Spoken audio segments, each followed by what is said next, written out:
നമസ്കാരം. Life lessons by ശ്രീൻ്റെ പുതിയൊരു വീഡിയോയിലേക്ക് എല്ലാവർക്കും സ്വാഗതം. ഞാനിന്ന് ഈ വീഡിയോ ചെയ്യാൻ കാരണം എന്ന് പറഞ്ഞു കഴിഞ്ഞാൽ, ഞാനിപ്പോൾ യൂട്യൂബിൽ അടുത്തൊരു ന്യൂസ് കേൾക്കുകയുണ്ടായി. ഒരു സൈബർ സെക്യൂരിറ്റി എക്സ്പേർട്ടിനെ ഒരു സ്കാം ചെയ്യുന്നതെന്ന് പറഞ്ഞിട്ട്. ഒരു സൈബർ സെക്യൂരിറ്റി എക്സ്പേർട്ടിനെ ഈ രീതിക്ക് സ്കാം ചെയ്യാൻ പറ്റുവാണെങ്കിൽ നിങ്ങൾ നോർമലി സാധാരണക്കാരുടെ അവസ്ഥ ആലോചിച്ച് നോക്ക്. അപ്പോൾ ഞാൻ ഈ വീഡിയോയിൽ മെയിനായിട്ട് ഡിസ്കസ് ചെയ്യാൻ ഉദ്ദേശിക്കുന്നത് പറഞ്ഞാൽ, ഞാനിപ്പോൾ യു എയിലാണുള്ളത്. യു എയിൽ ഒരുപാട് ഈ ഒരു 2-3 വർഷത്തിനുള്ളിൽ ഒരുപാട് സ്കാംസ് കൂടിയിട്ടുണ്ട്. ഒരുപാട് സ്കാം കോൾസും കൂടിയിട്ടുണ്ട്.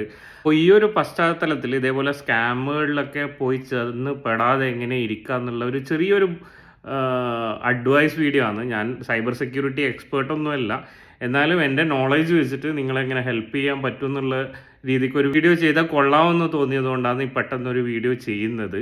നമ്മുടെ യു എയിൽ പ്രധാനമായിട്ടും സ്കാം നടക്കുന്നത് സ്കാം കോൾസും ഫേക്ക് ഇംപെർസനേഷനാണ് നടക്കുന്നത്. സ്കാം കോൾസ് എന്ന് പറഞ്ഞു കഴിഞ്ഞാൽ നമ്മളെ സ്കാമേഴ്സ് നമ്മളെ ബാങ്കിൽ നിന്നാന്ന് പറഞ്ഞിട്ട് വിളിക്കുക, അല്ലെങ്കിൽ ഗവൺമെൻറ് അതോറിറ്റീസാന്ന് പറഞ്ഞിട്ട് വിളിക്കുക, അല്ലെങ്കിൽ അതേപോലെ ഒരു കമ്പനീൻ്റെ റെപ്രസെൻറ്റേറ്റീവ് എന്നാന്ന് പറഞ്ഞിട്ട് വിളിച്ചിട്ട് നമ്മളുടെ പേഴ്സണൽ ഡീറ്റെയിൽസ് ആയി നമ്മളെ എമിറേറ്റ്സ് ഐ ഡി ആകട്ടെ, ബാങ്ക് അക്കൗണ്ട് ഡീറ്റെയിൽസ് ആകട്ടെ, അല്ലെങ്കിൽ OTP ആകട്ടെ, അല്ലെങ്കിൽ നമ്മളെ ബാങ്കിൻ്റെ പാസ്വേഡ്സ് ആകട്ടെ, ഇത് ഫോണിലൂടെ നമ്മൾ കണ്ടിന്യൂസ് ആയിട്ട് ഒരു വീക്ക് സെറ്റ് ഓഫ് യൂസേഴ്സിനെ ഇവർ ഐഡൻറ്റിഫൈ ചെയ്തിട്ട് അവരെ സ്പൂഫ് ചെയ്തിട്ട് സ്കാം ചെയ്ത് ഈ പാസ്വേഡെല്ലാം തട്ടിയെടുത്ത് നമ്മളെ ഓൺലൈൻ അക്കൗണ്ട് വെച്ചിട്ട് ട്രാൻസാക്ഷൻ ചെയ്യുന്ന സ്കാമിംഗ് ആണ് കുറേ അധികം ഇപ്പം യു എയിൽ ഉടനീളം കണ്ടുവരുന്നത്. ഫോർ എക്സാമ്പിൾ അതെങ്ങനെയാണെന്ന് വെച്ചാൽ, ഇവർ ചെയ്യുന്നതെന്ന് പറഞ്ഞാൽ ആയിരക്കണക്കിന് ആൾക്കാർക്ക് ഇതേപോലെ കോള് ചെയ്തിട്ട് അതിൻ്റെ അകത്ത് 1-2 ആൾക്കാർ ചിലപ്പോൾ അവർ പറയുന്ന സിറ്റുവേഷനിലൂടെ കടന്നു പോകുന്ന ആളായിരിക്കും. ഫോർ എക്സാമ്പിൾ, നമ്മുടെ ഒരു ബാങ്ക് അക്കൗണ്ട് ലോക്കായി, നമുക്കതിനകത്ത് ട്രാൻസാക്ഷൻ ഒന്നും ചെയ്യാൻ പറ്റുന്നില്ല, നമുക്ക് ഉടൻ തന്നെ ഒരു ബാങ്കിൻ്റെ ബ്രാഞ്ച് ഒന്നും വിസിറ്റ് ചെയ്യാനുള്ള പ്രൊവിഷനില്ല. മേ ബി നമ്മൾ ഔട്ട് ഓഫ് കൺട്രി ആയിരിക്കും, അല്ലെങ്കിൽ ട്രാവലിങ്ങിലായിരിക്കും, അല്ലെങ്കിൽ ജോലി തിരക്കായതുകൊണ്ട് നമുക്ക് ആ ഒരു ബാങ്കിൽ ബ്രാഞ്ച് വിസിറ്റ് ചെയ്യാൻ പറ്റുന്നില്ല. അങ്ങനെയുള്ള കേസസിൽ ഇവരിങ്ങനെ റാൻഡം കോൾ ചെയ്യുമ്പോൾ ആ ഒരു സിനാരിയോ മീറ്റ് ആകുന്ന 1-2 പേര് എന്തായാലും ഇവരുടെ ഈ വലയിൽ കുടുങ്ങുക. സിനാരിയോവും സിറ്റുവേഷനും മാച്ച് ആകുന്ന ആൾക്കാരാണ് മിക്കവാറും ഈ വലയിൽ കുടുങ്ങി പോകുന്നത്, ഈ സ്കാമേഴ്സിൻ്റെ. ഫോർ എക്സാമ്പിൾ, ഇപ്പോൾ എൻ്റെ ഒരു അക്കൗണ്ട് ലോക്കായി പോയി, എനിക്കത് അൺലോക്ക് ചെയ്യാൻ പറ്റുന്നില്ല. ബാങ്കിൻ്റെ അടുത്തുനിന്ന് എൻ്റെ പാസ്പോർട്ട് റിന്യൂ ആയി, അല്ലെങ്കിൽ എമിറേറ്റ്സ് ID റിന്യൂ ആയി, അത് അപ്ലോഡ് ചെയ്ത് കഴിഞ്ഞാൽ എൻ്റെ ബാങ്ക് അക്കൗണ്ട് ആക്റ്റീവ് ആകുമെന്ന് പറഞ്ഞിട്ട് എനിക്ക് ബാങ്കിൽ നിന്ന് തന്നെ നോർമലായിട്ട് മെസ്സേജ് വരുന്നതാണ്. ഈ ഒരു സിറ്റുവേഷൻ മീറ്റ് ചെയ്യുന്ന 1-2 പേരെ ഈ സ്കാമേഴ്സിന് കിട്ടിയാൽ അവർ ഈ റാൻഡമായിട്ട് കോൾ ചെയ്തിട്ട് ഞങ്ങൾ ബാങ്കിൽ നിന്നാണ്, നിങ്ങളെ ബാങ്കിങ് ട്രാൻസാക്ഷൻ ബ്ലോക്ക് ആയിട്ടാണുള്ളത്, അൺബ്ലോക്ക് ചെയ്യാൻ വേണ്ടിയിട്ട് വിളിക്കുന്നതാണ്, നിങ്ങളെ ഫസ്റ്റ് പറയും എമിറേറ്റ്സ് ID പറഞ്ഞു തരൂ. ചില സ്കാമേഴ്സിന് നമ്മളെ പേര് പോലും അറിയാൻ പറ്റുന്നുണ്ട്. അത് ഒരു ഡേറ്റ ലീക്കേജ് വളരെ നമ്മളെ ഫോൺ നമ്പറും ഇതെല്ലാം വെച്ചിട്ട് നടക്കുന്നുണ്ട്, അത് വേറെ കാര്യം.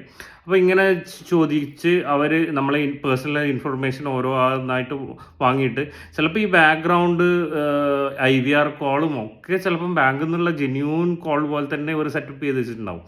അങ്ങനെയുള്ള സ്ഥിതിക്ക് നമ്മൾ ട്രസ്റ്റ് ചെയ്തിട്ട് നമ്മളെ സിനാരിയോ മീറ്റ് ചെയ്യുന്നുണ്ട്, നമ്മൾ അവരെ ട്രസ്റ്റ് ചെയ്തിട്ട് ഓരോ ഡീറ്റെയിൽസ് കൊടുക്കും. അപ്പോൾ ആ ഡീറ്റെയിൽസ് കൊടുക്കെ ഒരു സ്റ്റേജിൽ ഇവർ എന്ത് പറയും, നിങ്ങളെ OTP നിങ്ങളെ മൊബൈലിലേക്ക് അയച്ചിട്ടുണ്ട്, നിങ്ങളെ ഫോൺ നമ്പർ വെരിഫിക്കേഷനാണെന്ന് പറഞ്ഞിട്ട് OTP അയക്കും. ആ OTP നമ്മൾ കൊടുത്തതും ബാങ്കിങ് ഓൺലൈൻ ട്രാൻസാക്ഷൻ നടന്ന് നമ്മളെ അക്കൗണ്ടിലുള്ള പൈസയെല്ലാം വലിച്ചു കൊണ്ടുപോവുകയാണ് ഉണ്ടാകുന്നത്. ഇതൊക്കെ കണക്കിലെടുത്താണ് കറൻ്റ്ലി UAE സെൻട്രൽ ബാങ്ക് പുതിയൊരു സർക്കുലർ ഇറക്കിയിട്ടുണ്ട്. ഇനി മുതൽ OTP ട്രാൻസാക്ഷന് പകരം നമ്മളെ മൊബൈൽ ആപ്പിലായിരിക്കണം OTP, അല്ലെങ്കിൽ നമ്മൾ ഏതെങ്കിലും ട്രാൻസാക്ഷൻ ഔട്ട്സൈഡ് ബാങ്ക് ചെയ്യുകയാണെങ്കിൽ അതിൻ്റെ ഓത്തറൈസേഷൻ റെസ്പെക്റ്റീവ് മൊബൈൽ ആപ്പ്, അതായത് ഞാനിപ്പോൾ ഒരു എമിറേറ്റ്സ് NBD ഒരു ആപ്പാണ് ഉപയോഗിക്കുന്നുണ്ടെങ്കിൽ ആ ആപ്പിൽ ഓതറൈസ് ചെയ്യണം ഞാൻ ട്രാൻസാക്ഷൻ വെളിയിൽ നിന്ന് ചെയ്യുന്നുണ്ട്. അത് SMS ത്രൂ കംപ്ലീറ്റ് ആയിട്ട് സ്റ്റോപ്പ് ചെയ്യാനുള്ളൊരു മാൻഡേറ്റ് വന്നിട്ടുണ്ട്. ഈ ഒരു രീതിയിൽ OTP സ്കാം നമുക്ക് പ്രിവെൻറ്റ് ചെയ്യാൻ പറ്റും. ഇനിയുള്ള ഒരു തരം സ്കാം എന്ന് പറഞ്ഞു കഴിഞ്ഞാൽ ഇംപെർസനേഷനാണ്. ഇംപെർസനേഷൻ എന്ന് പറഞ്ഞു കഴിഞ്ഞാൽ നമ്മളൊരു ഗവൺമെൻറ് അതോറിറ്റിയിൽ നിന്ന് കോൾ ചെയ്യുകയാണ്, നിങ്ങൾക്ക് എതിരെ ഫൈൻ ഉണ്ട്, ഈ ഫൈന് പേ ചെയ്തിട്ടില്ലെങ്കിൽ നിങ്ങൾ കൺട്രി ഉടൻ തന്നെ എക്സിറ്റ് ചെയ്യേണ്ടി വരും എന്നിട്ടൊക്കെ നമ്മളെ പലതരത്തിലും ത്രട്ടൻ ചെയ്ത് ചിലപ്പം നമുക്ക് വരുന്ന നമ്പർ പോലും ഇവർ സ്പൂഫ് ചെയ്തിട്ട് ദുബായ് പോലീസിനോ അല്ലെങ്കിൽ GDRFA എന്നൊക്കെ സ്പൂഫ് ചെയ്ത് പേര് വരെ എഴുതി കാണിച്ചിട്ട് വരുന്ന നമ്പേഴ്സ് ഉണ്ട് സ്കാമേഴ്സിൻ്റെ വേണ്ടി. ഇങ്ങനെയുള്ള ഇതിൽ നിങ്ങൾ പെട്ടുപോകാതിരിക്കാൻ വേണ്ടിയിട്ടുള്ള ചെയ്യേണ്ട ഏറ്റവും വലിയ കാര്യം എന്ന് പറഞ്ഞു കഴിഞ്ഞാൽ, നിങ്ങൾക്ക് ഇതേപോലത്തെ കോൾ കിട്ടിക്കഴിഞ്ഞാൽ റിലവൻ്റ് അതോറിറ്റീൻ്റെ നമ്പർ നിങ്ങൾ ഓൺലൈനോ വെബ്സൈറ്റിലോ എവിടെയെങ്കിലും പോയിട്ട് അവരുടെ ഒഫീഷ്യൽ വെബ്സൈറ്റിൽ പോയിട്ട് എടുത്തിട്ട് അവരെ കോൾ സെൻറ്ററിൽ കോൾ ചെയ്തിട്ട് വെരിഫൈ ചെയ്യുക, എന്തെങ്കിലും പേയ്മെൻ്റ് എല്ലാം ചെയ്യുന്നതിന് മുന്നേ.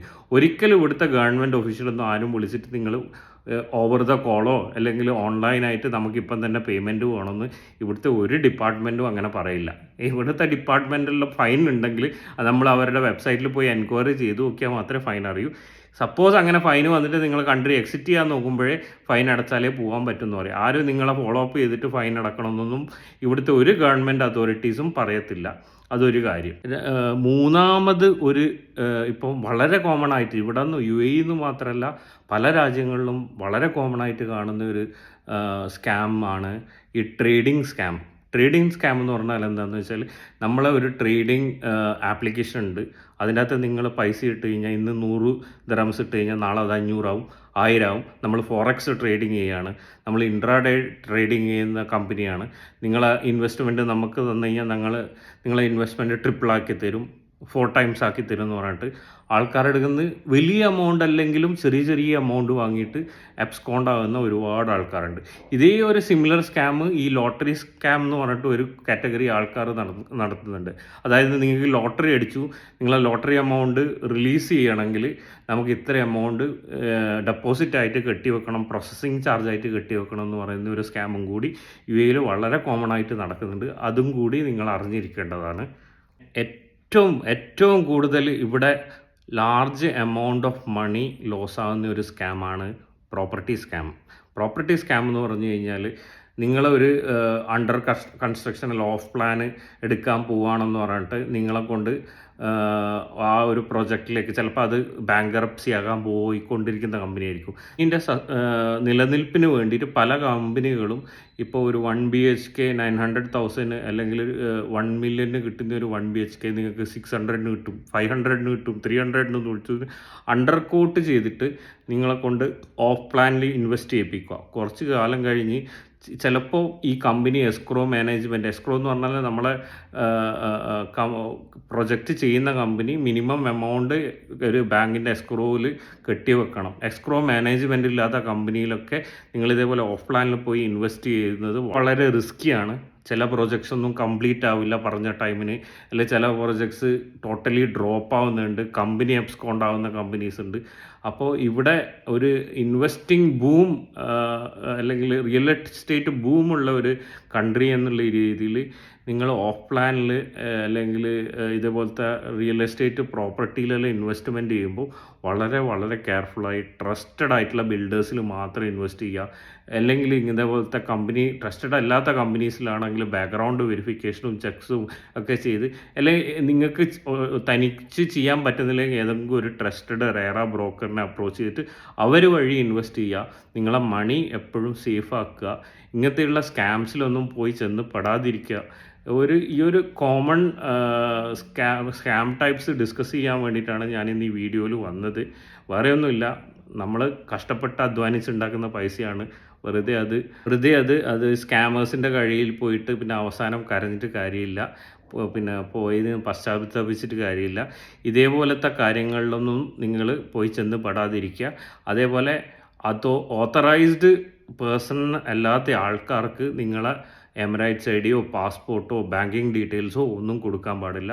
ഒരിക്കലും ഒരു ബാങ്കിന്നോ അല്ലെങ്കിൽ ഒരു ഫിനാൻഷ്യൽ ഇൻസ്റ്റിറ്റ്യൂഷനോ അല്ലെങ്കിൽ ഗവൺമെൻറ് അതോറിറ്റീസിനോ നിങ്ങളെ ഫോൺ വിളിച്ചിട്ട് നിങ്ങളെ പേഴ്സണൽ ഡീറ്റെയിൽസ് PII ഡീറ്റെയിൽസ് വേണമെന്ന് പറയത്തില്ല. അതും കൂടി നിങ്ങൾ കെയർഫുള്ളായിരിക്കുക. ഓവർ ദ ഫോൺ ആർക്കും നിങ്ങൾ ഒരു ഇൻഫർമേഷനും കൊടുക്കാതിരിക്കുക. പറ്റുന്നതും നിങ്ങൾക്ക് അങ്ങനെ ഡൗട്ട് അടിച്ചു കഴിഞ്ഞാൽ തിരിച്ച് വിളിച്ച ആൾക്കാരുടെ കസ്റ്റമർ കെയറിൽ വിളിച്ചു നോക്കി വെരിഫൈ ചെയ്തിട്ട് മാത്രം പ്രൊസീഡ് ചെയ്യുക, എന്ത് പ്രോസസ്സ് ഉണ്ടെങ്കിലും. ഇത് മാത്രമല്ലാത്ത പിന്നെ വിസ സ്കാമും നടക്കുന്നുണ്ട്, മൈഗ്രേഷൻ സ്കാം എന്ന് പറഞ്ഞിട്ട് ഞാൻ മുന്നേ ഒരു വീഡിയോ ചെയ്തിട്ടുണ്ട്. ആ വീഡിയോ നിങ്ങൾക്ക് കാണാം. ഇവിടെ വേറെ കൺട്രിയിലേക്ക് മൈഗ്രേഷൻ തരാമെന്ന് പറഞ്ഞിട്ട് അങ്ങനെ ഒരു കൂട്ടം സ്കാമും നടക്കുന്നുണ്ട്. അപ്പോൾ വളരെ കെയർഫുള്ളായിരിക്കുക. നന്ദി, നമസ്കാരം.